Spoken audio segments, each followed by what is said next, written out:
Boa noite a todos. A leitura do livro de hoje será de Convites de Sheila pelo Espírito de Sheila.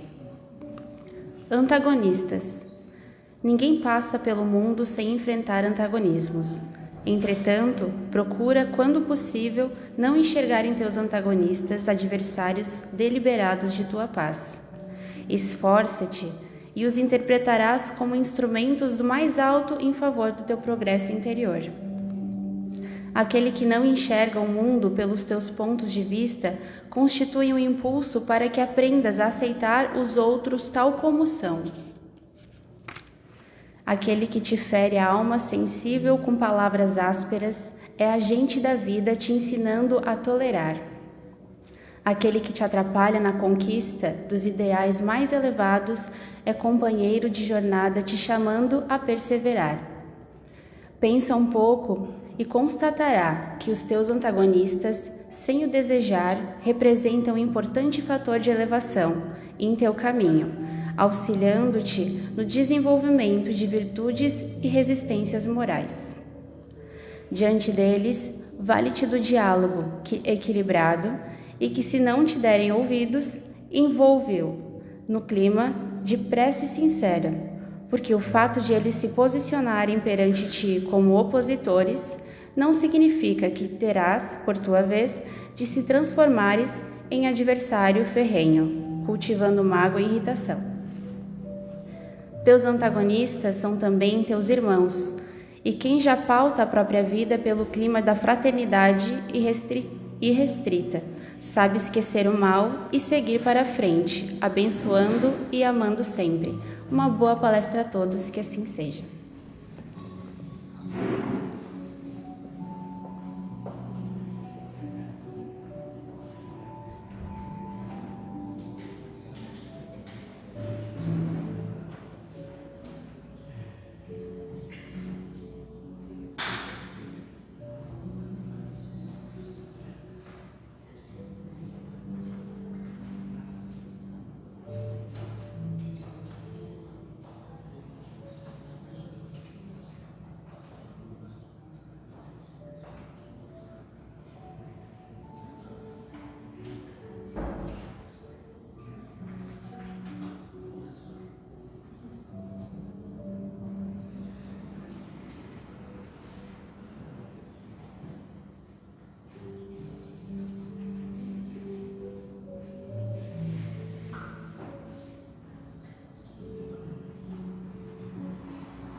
Meu boa noite a todos, que a paz, que o amor do Mestre Jesus se faça presente em nosso meio, em nossos corações. A todos aqueles que estão chegando pela primeira vez em nossa casa, sintam-se acolhidos, abraçados e recebam o nosso carinho, o nosso afeto, não só nosso, mas também da espiritualidade presente. E estendemos o mesmo carinho, a mesma atenção a todos os frequentadores desta casa e também aos trabalhadores. E como é de costume em nossa casa, em todas as casas espíritas, antes de darmos por início qualquer atividade, nós costumamos fazer uma oração para nos recolhermos, nos aproximarmos de Deus, nosso Pai, e do Mestre Jesus, nosso guia e modelo. E com essa intenção é que agora convido a todos os presentes para que possamos nós silenciarmos os nossos pensamentos, para que consigamos nós estarmos realmente presentes de corpo e alma nesse ambiente e assim rogar a espiritualidade que direcione, que leve as nossas preces, a nossa oração ao mais alto, que ela possa ultrapassar as barreiras físicas dessa casa mesmo, não por nossa condição, mas pela espiritualidade que aqui se faz presente. Deus Pai de amor e de bondade, nesse instante, queremos elevar a Ti o nosso sentimento de gratidão pela oportunidade concedida a cada um de nós de estarmos nesse ambiente na noite de hoje, para que possamos nós, Senhor, recebermos mais uma vez a palavra consoladora e esclarecedora do Mestre Jesus, do seu Evangelho, da Boa Nova. Que a mensagem desta noite, mestre amigo, possa por nós ser bem compreendida. Rogamos mesmo o apoio e o amparo da espiritualidade presente, no sentido de dilatar, de ampliar a nossa capacidade de compreensão e discernimento, para que o assunto possa por nós ser bem aproveitado, para que possamos nós, ao sairmos daqui, com o consolo por meio da compreensão e do entendimento, praticarmos as nossas atitudes em conformidade com o Evangelho do Mestre Jesus e com a certeza absoluta de que jamais estamos a sós, que toda dor e todo sofrimento por nós enfrentados no momento presente hão de passar, porque tudo se transforma na criação de Deus nosso Pai. É com essa certeza de que estamos sendo amparados e auxiliados pela espiritualidade que nós pedimos a ela a permissão para darmos por iniciado a atividade doutrinária da noite de hoje, dizendo que assim seja. Graças a Deus, que assim seja. E a atividade doutrinária, a palestra da noite de hoje é com o nosso irmão Pedro, que vem da Casa Espírita O Consolador Prometido. Que as estrelas dos céus lhe inspirem. Elas estão muito longe da minha cabeça. Boa noite a todos. Que Jesus nos abençoe sempre, não só em momentos como este, mas no nosso dia a dia, em família, no trabalho. Primeiro quero agradecer o convite, O Laércio teve que sair, Então eu falo com a dona Elza, com muito carinho, de estar aqui nesta noite. Porque Kardec fala que qual a maior contribuição que nós daríamos ao Espiritismo? A sua divulgação. Então, a oportunidade de divulgar o Espiritismo. E Divaldo fala que nós podemos falar qualquer tema à luz da doutrina espírita. Por isso, é sempre importante nós cruzarmos essas informações. O que o Espiritismo fala sobre determinado assunto A, B, C, Z. E nós viemos, nesta semana se iniciou a Semana da Evangelização Infanto-Juvenil. É importante?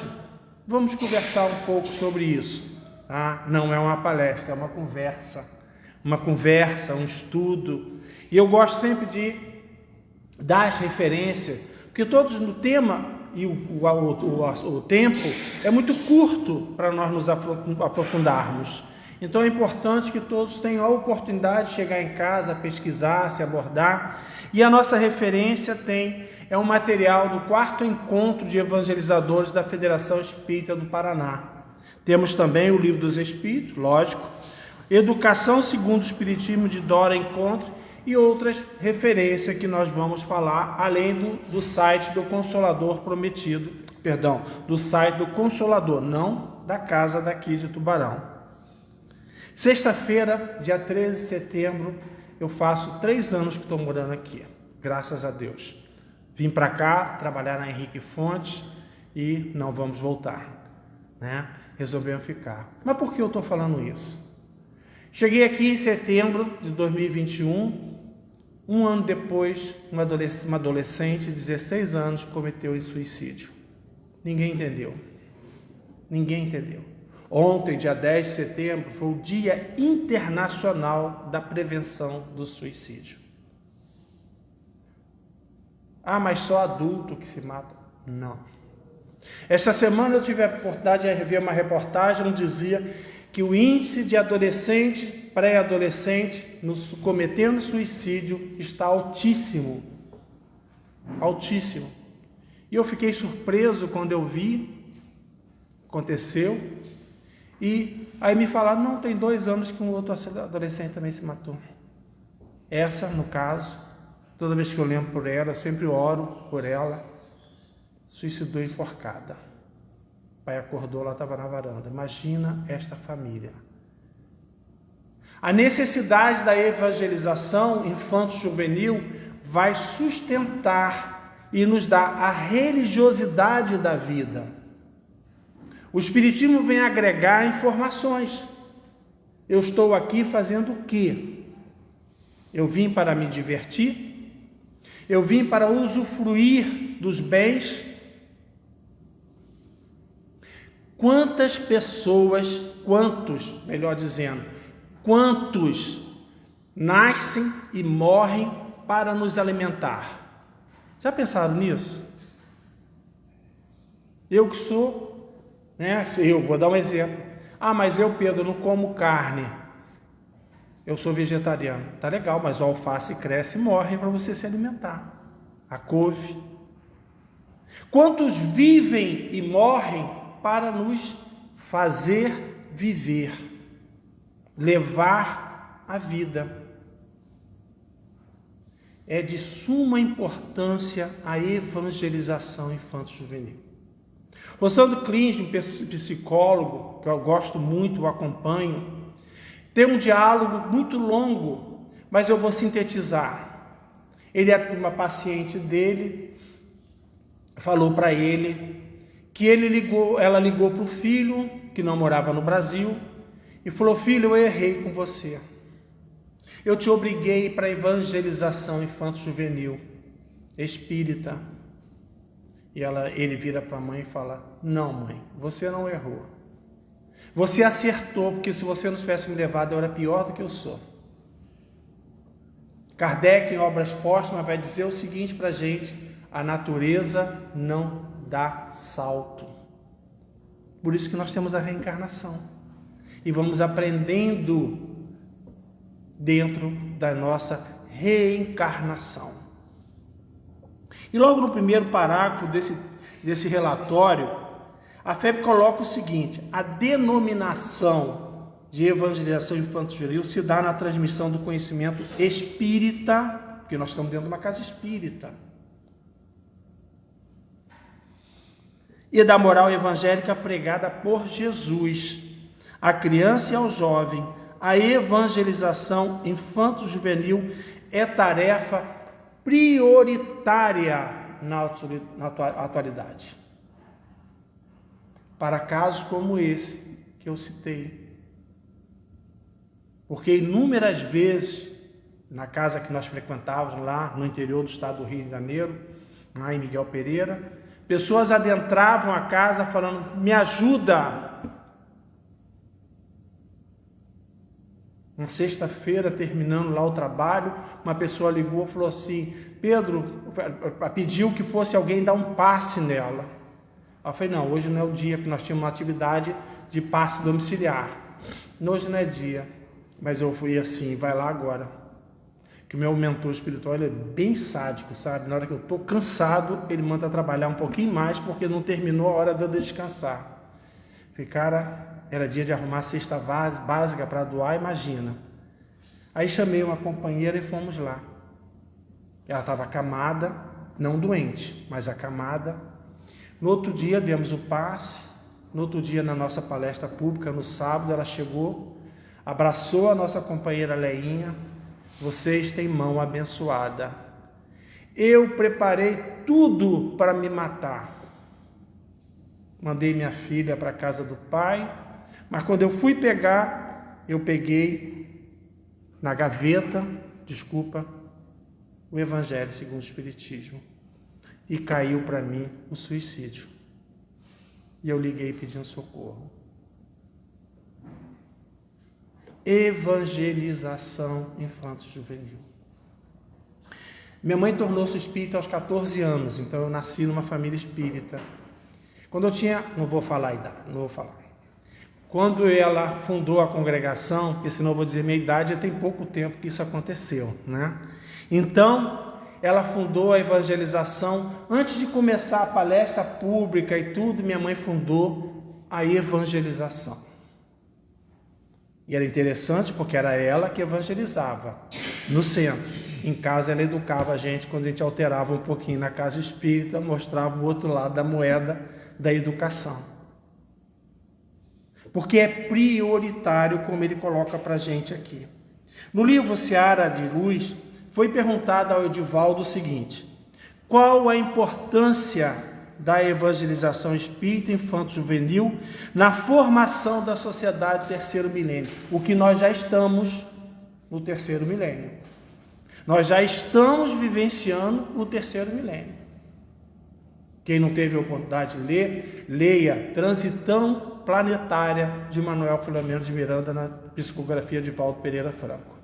E tem uma sequência esse livro, são 4 livros no total. A importância para o terceiro milênio. Da máxima relevância, responde o Divaldo, por ser a infância de hoje elemento social que constituirá a nova humanidade, a nova programada para o início do terceiro milênio. Isso foi no século passado. E o que nós estamos fazendo? Nós às vezes estamos dando religião ao nosso filho, mas nós estamos dando a religiosidade. Porque é a religiosidade que vai nos direcionar. Nesse caso que eu falei ali na Henrique Fontes, tiveram vários colegas que entraram em conflito. Um mesmo começou a passar, até que um dia ele passou uma mensagem para mim no WhatsApp: socorro. Eu fui lá no São Martinho, aqui, um bairro, né, do outro lado, lá ver. Eu conversei com os pais, sem falar de religião, só de religiosidade. Não falei, não sabe nem que eu sou espírita, mas conversamos, e ele pediu para mudar de sala, porque ele era muito amigo da menina. Não sei qual a religião, nem dos pais, nem nada, mas precisamos fazer isso. Antônio Lucena, um palestrante do Centro Espírita Seara Fraterna no Rio, onde eu frequentei um bom tempo, ele falava uma coisa bastante interessante. Nós obrigamos e levamos nossos filhos para a formação nos conhecimentos. Nos preocupamos com a formação profissional dos nossos filhos, mas esquecemos da educação espiritual dos nossos filhos. E muitas vezes falamos, não, quando ele ficar adulto, ele escolhe. Porque ele vai escolher, mas se nós exemplificarmos. Domingo a Mônica falou ali no Paulo de Tarso, ela lembrou de um amigo nosso lá, que é presidente até da casa. Ele adotou 21 crianças. E ele falou, logo a primeira foram 6. Tá? E ele recebeu a informação que ele tinha comprometimento nessa área. E que ele não estava fazendo caridade nenhuma. Ele estava refazendo o seu comportamento. E ele tinha uma frase bastante interessante: comeu do meu feijão, segue a minha religião. E ele já é bisavô e tem 70 anos. Porque ele direcionou todos, e todos têm uma religião. A maioria frequenta o centro espírita. Uma casou, tornou-se católica, sem problema nenhum. Mas teve um direcionamento. E quais seriam o objetivo da evangelização? Por que a doutrina espírita fala tanto a importância da evangelização? Como eu falei, minha mãe preocupou-se primeiro na nossa evangelização da casa espírita. Uma casa pequenininha, hoje está maior. Primeiro item, está lá no site da Federação Espírita: a integração do evangelizando consigo mesmo, como próximo e com Deus. Vai dar uma religiosidade à criança. Vai instruir a ela que ela não está aqui de passagem. E a criança, até os 7 anos, como diz Emmanuel, ela vive a dualidade da vida passada e a vida de alguém, e às vezes ela tem determinados comportamentos que vêm da vida passada. Então a necessidade do pai, da mãe, estar presente fazer o evangelho do lar, da necessidade de orientar. E ele continua: proporcionar à criança e ao jovem o estudo da lei natural que rege o universo. A Terra não é o centro do universo. Nós estamos aqui num planeta de prova e expiação, num processo hoje de regeneração. E que nós estamos vendo muitas máscaras caindo de pessoas que até há pouco tempo nós achávamos que tinham um comportamento ético, moral. E ele continua: da natureza, origem destino dos espíritos, bem como suas relações com o mundo corporal. Mostrar que nós estamos aqui, temporariamente. E nós somos o quê? Espíritos encarnados.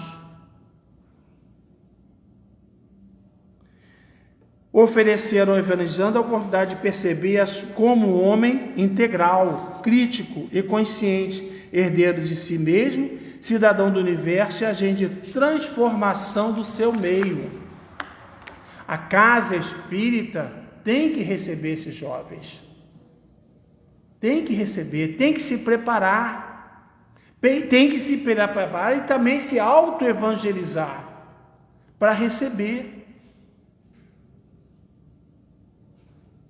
Porque é a era da internet, é a era de uma série de informações, e às vezes são muitas informações, e o jovem, a criança, fica atordoado. E nós temos que nos preparar para estar direcionando o que é certo e o que é errado. O que é ético e o que não é ético. E nós temos que exemplificar em cima desse comportamento. E Divaldo Pereira Franco, novamente, no livro Terapêutica de Emergência, no capítulo 4, ele fala: evangelizar é trazer Cristo de volta ao solo infantil como bênção de alta magnitude, cujo resultado ainda não se pode realmente aquilatar, ou seja, avaliar.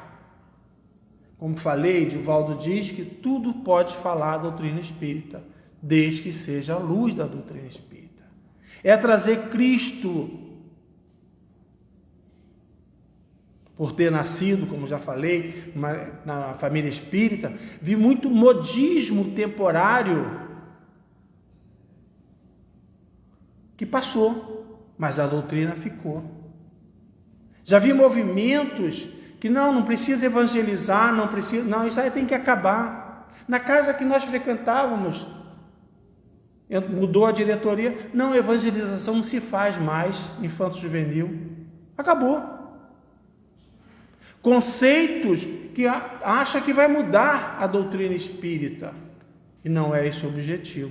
Qual é o objetivo da doutrina espírita? É me mudar, é me educar, é me transformar. Mais do que falada, virou um clichê, a RI, a reforma minha íntima. E nós vamos fazer isso com a criança. Preconiza-se na atualidade uma educação pela liberdade plena dos instintos dos homens, olvidando-se pouco a pouco os antigos ensinamentos quanto à formação do caráter no lar, a coletividade, porém, cedo ou tarde, será compelida a reajustar seus propósitos. Nos fala Emmanuel no capítulo 12 do livro Caminho, Verdade e Vida, que é um livro editado em 1948. Se eu falasse que não falasse a edição, alguém dizia que ele estava dizendo de hoje.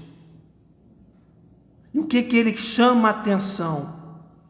Liberdade não é libertinagem. Rossandro vem batendo muito dos pais, e ele tem uma entrevista onde ele diz o seguinte: a entrevistadora pergunta a ele, como é que está a escola? A escola vai mal, mas eu tenho uma coisa a te dizer que você não vai gostar. A família está pior ainda.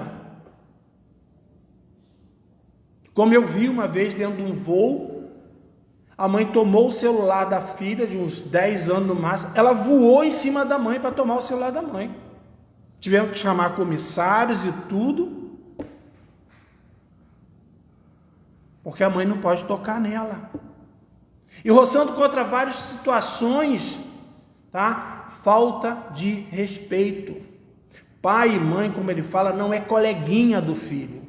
Ele é amigo, mas não é coleguinha. Porque nós temos que resgatar essa postura de pai e mãe. E ele fala muito da sua relação com a mãe dele, né, que foi abandonada pelo marido, e ela criou com muita dificuldade, mas ela nunca permitiu que os filhos perdessem o respeito com ela. E nesses 2 anos na HF vi muita situação de falta de respeito com os professores, com os colegas mesmo. Nós temos que resgatar. E Joana nos fala o seguinte: muitas das vezes nós falamos, isso é normal. É normal a falta de ética? É normal o respeito, a falta de respeito? Ou é normal você respeitar o idoso? Ou é normal você ter ética dentro da casa espírita somente? Ou é normal você ter ética lá fora, no seu ambiente de trabalho, no seu lar?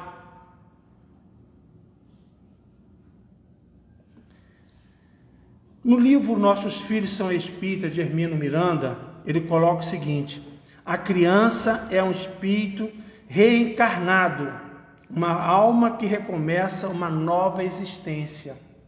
Porque eu tenho o antes, hoje e o futuro. Qual foram as minhas vidas? Boas, eu tenho certeza que não foram. Que quando nós passamos determinada circunstância, é só olhar no espelho. O espírito Maurício, da casa espírita que eu frequentei lá em Roraima, quando eu morei lá, é porque eu sou militar da aeronáutica, então às vezes fica voando e morando em alguns locais. E sempre que frequentei centro espírita. E ele falava uma coisa bastante com uma amiga nossa, que teve uma filha temporão, e ela já tinha quase 6 meses que ela não dormia com a filha. Havia um amor e ódio da filha com o pai, que ela ficava de dia sentindo saudade do pai. Quando o pai chegasse, ela tinha crises horríveis. Aí o Espírito falou para ela assim: se procurasse nos arquivos do passado, você entenderia a problemática da tua filha hoje. E o nosso arquivo? Então, como Hermínio Miranda coloca, meu filho, minha filha, é um espírito reencarnado. É um espírito reencarnado. E eu tenho que, volto a falar, religiosidade para ele. Como ser espiritual, traz uma bagagem acumulada ao longo de sua trajetória evolutiva. Ou todos nós não temos? E ele continua: seu destino é a perfeição, de que é suscetível para isso, conta com o tempo necessário, pois seu esforço de aperfeiçoamento não se circunscreve apenas a uma existência. Quantas encarnações eu tenho? Não sei. Quantas encarnações eu vou ter para o futuro? Não sei. Estou perfeito para não ter mais encarnações? Não. Fazíamos o Evangelho no Lar pouco antes de vir para cá, que às quarta-feiras nós fazemos, e caiu uma mensagem no livro Vinha de Luz de Emmanuel, no plano físico. E Emmanuel gosta muito de fazer analogia com a agricultura. E ele coloca o seguinte: quem planta espinhos vai colher espinheiros. O plantio não é obrigatório, mas a colheita é. Então o que nós queremos colher? Como ele coloca aqui. As encarnações são sucessivas. Vamos começar. Se estamos hoje numa casa espírita, lendo, estudando, nos preparando para a nossa educação espiritual, comecemos hoje. Porque nós temos a oportunidade hoje de conhecer essa doutrina que nos esclarece e nos ilumina. No período, né, de reorganização que se inicia, na maioria das vezes, com contestações, rebeldia, ruptura, inquietações. Quem de nós na adolescência não teve isso aí? Levante a mão. Inquietações, rebeldia, malcriação, né? Ah, mãe, mas os outros fazem. Você é outro? Minha mãe falava isso. Adorava quando ela falava isso, né? Porque na casa do outro, eu era o outro, mas na minha casa eu não era o outro. A família do meu pai é protestante, todas as irmãs deles eram protestantes. E a mais velha, como a gente lê nas obras de André Luiz, principalmente Entre o Céu e a Terra, onde tem Isabel, um personagem que recebe um filho que veio ali nenhum vínculo, um filho rebelde, agressivo. E a minha tia, irmã do meu pai, protestante, teve 5. Alguém já escutou a história de Diana, de Humberto de Campos?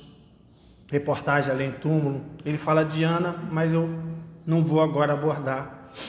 Minha tia recebeu 5. Quando ela teve a terceira, você tem uma noção, ela trancava a filha num quarto, porque ela tinha medo que os 2 mais velhos matassem a terceira. Eles eram terríveis. Terríveis. A minha avó foi para lá cuidar da minha tia, que é comum a mãe, às vezes, cuidar da filha quando tem neném. Um dia minha avó estava, né, batendo uma galinha para fazer uma canja para minha tia, e aí os 2 mais velhos falaram assim: ah lá, mamãe está doente, a minha tia de resguardo. A vovó está aproveitando, matando as galinhas toda a mamãe. Vamos dar uma surra nela? Pegaram a vassoura os 2 e foram em cima da minha avó. Minha avó, que não era fácil, pegou a vassoura, deu nos 2 de uma vez só. São belíssimas pessoas. Hoje adultos, são avós. Evangelização. Minha tia, com toda essa problemática, nunca permitiu que eles não fossem à igreja no culto e na evangelização da igreja que ela frequentava. Quando a gente vê esse problema, até um deles é pastor. Belíssimas pessoas, nunca tivemos problema de relação, tá?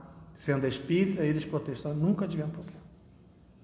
Porque não é só na vida espírita, como é o caso de Isabel, que recebemos espíritos difíceis para aprender, não.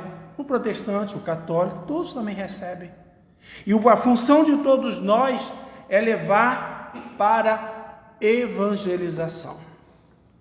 Ana Guimarães tem um texto que ela assina na revista da Cultura Espírita, e que ela conta uma experiência dela num centro espírita, numa comunidade no Rio de Janeiro, né, no pé de uma favela, na subida do morro, melhor dizendo. E ela tinha várias crianças da comunidade, difíceis, complicadas, mas tinha um especial, sentava lá no fundo da sala. Era filho do traficante do morro. Lidar não é fácil. O ano inteiro trabalhando, está no texto da revista.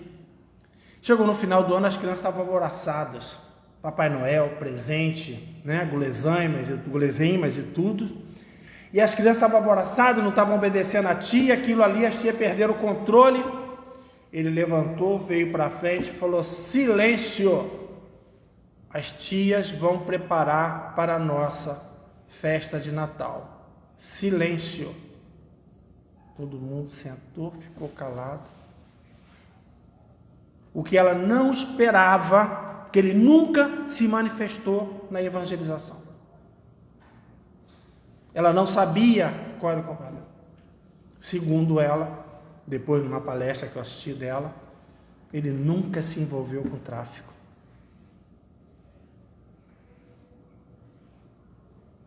E ela conta outras coisas que ele diz. A importância que a gente tem de mostrar o caminho, mostrar o direcionamento. E ele continua: o homem será o que de sua infância se faça. A criança é sementeira que aguarda o jovem é campo fecundado, o adulto é a seara da produção. São umas sequências. Saibamos cuidar de nossos jovens, moldando-lhes o caráter e a personalidade, sob as diretrizes do ensinamento do Cristo, à luz da doutrina espírita. Até 8h30, né? 8h30? É? Isso. Desculpa, está passando. Desculpa. Tá? Para nós encerrarmos, Divaldo conta uma situação bastante interessante. Uma criança entrou na Mansão do Caminho, não sei se todos conhecem, o trabalho social do Divaldo, da Mansão do Caminho, que atende direta e indiretamente 6.000 famílias. Tem tudo lá dentro, até maternidade, o departamento de parto natural que ele construiu há pouco tempo. E a criança fazia desenhos sempre com arma, matando uma pessoa. As tias ficaram preocupadas, porque onde é a Mansão do Caminho é a maior favela de Salvador, Pau de Lima. E ele atende aquela comunidade em torno. Pegaram, levaram para o Divaldo. E toda vez que ele fazia aquele desenho, levava para o Divaldo. Quando ele se emancipou, Divaldo pegou aquilo tudo e virou: filho, olha só, isso aqui foi a tua vida. E foi mostrando.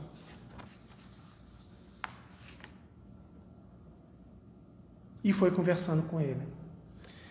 Você está saindo, mas se você acometer um ato desse aqui, todo esse trabalho que as tias fazem aqui dentro da Mansão do Caminho, tudo isso que nós fizemos vai ser jogado no lixo. Pense nisso. E foi. Diz o Divaldo nessa palestra que periodicamente ele vai lá. Na palestra que ele fez, quando eu assisti, ele já era um homem, já era casado. E ele fala: tio, toda vez quando eu tenho um ímpeto de matar, eu vejo você na minha frente. E eu recuo.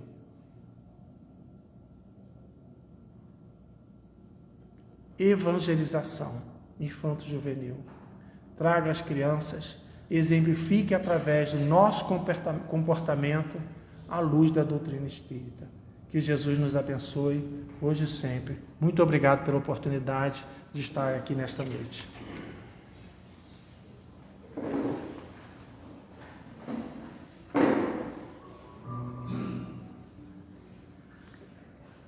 Então, uma vez mais, vamos elevar os nossos pensamentos ao Pai Criador e ao Mestre Jesus.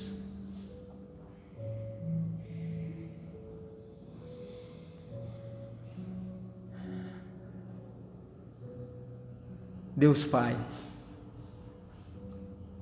neste instante, Senhor, desejamos elevar a Ti a gratidão pela dádiva da vida, pela oportunidade que nos foi concedida a cada um de nós. Agradecemos-te, Senhor Deus Pai, pelas palavras hoje trazidas a cada um de nós, para relembrar aquilo que está em nossas consciências, da responsabilidade que temos em preservar a nossa existência. Obrigada, Senhor Deus Pai, porque agora está mais acesa a chama da compreensão que nos traz até nós a responsabilidade. Que possamos nós, Deus Pai, estarmos sempre envolvidos pela presença amiga dos benfeitores espirituais, a nos darem as forças, a coragem e a resignação, mesmo diante das provações, das dificuldades, das calamidades que todos nós, criaturas humanas, estamos sujeitos. Agradecemos-te, Senhor, porque hoje compreendemos, graças às luzes do Evangelho do Mestre Jesus, e dos esclarecimentos límpidos, claros, do Consolador prometido, que é o Espiritismo.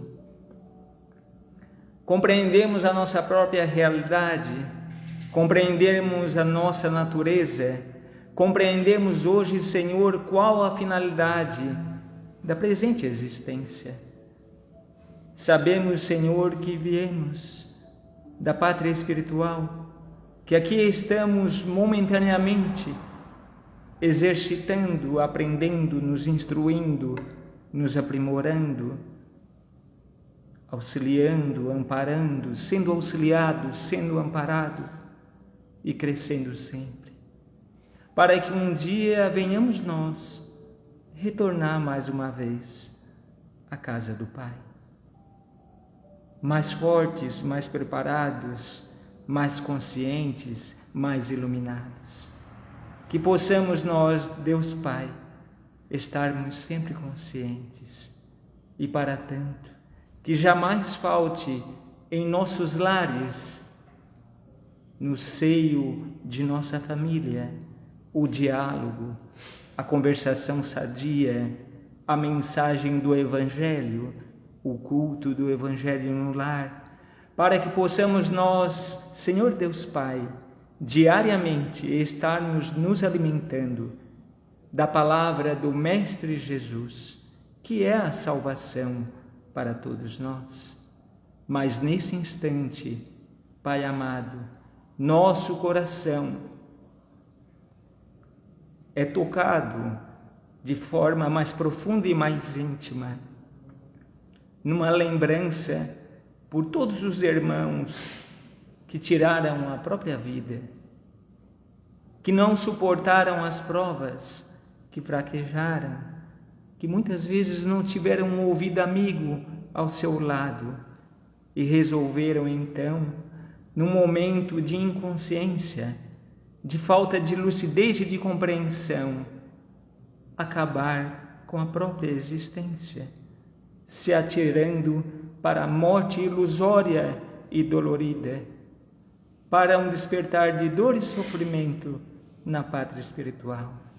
Rogamos a eles, Deus Pai, a presença amiga, a visita, as orações das criaturas, para que os auxilie e ampare, para que eles possam, aonde estejam, aonde se encontram, em dor e sofrimento, ver, vislumbrar diante de si uma chama, uma fagulha, uma luz, uma esperança, e que se agarrem a ela e possa essa chama despertar em suas consciências a presença amiga do Mestre Jesus, a vos convidar a retomar, a reiniciar, a caminharmos adiante. Obrigada, Mestre Jesus, porque aqui nos inspiras e nos concede a oportunidade de abrirmos as nossas consciências para a necessidade de preservarmos as nossas vidas e de lembrarmos constantemente de todos os necessitados que estão ao nosso lado e que já partiram. Muito obrigada, Senhor Deus Pai, por essa oportunidade que aqui nos foi dada.